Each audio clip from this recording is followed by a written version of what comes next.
Our delivery is here. Site one's got another one brought to us. We are re-landscaping this front and backyard.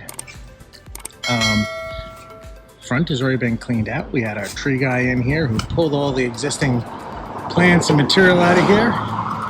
We cleared out the backyard. We've got all our material here, and it always looks when we get here and everything's in place. I always look at it and go, man, there's a lot of plants. And it feels that way until we start separating, you know, for this bed, this area, down there, over there, and around the whole backyard perimeter. We are going to get this stuff ripped out today. It actually is just John and I.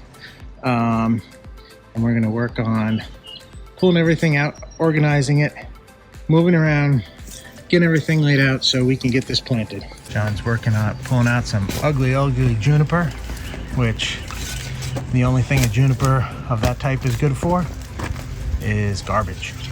Because the only juniper we really like is this cute little guy, the blue star juniper. Works great around waterfalls, water features, great in front yards for a little bit of color. We've got some unruly, if you can tell what they are, I call them mushroom hollies, Hellery hollies. They need a little haircut, prune them back a bit. We will get them pruned up, looking good. They're going to be a backdrop against that wall to then put some little hydrangeas in front of the city line. So let me get back to work, and you'll probably see a time lapse.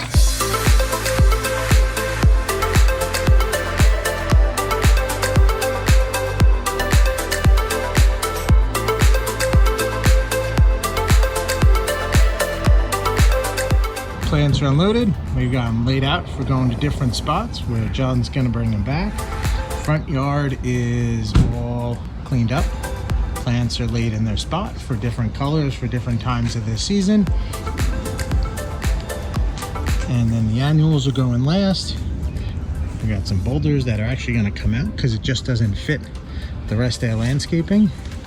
And everything's going to get moved around.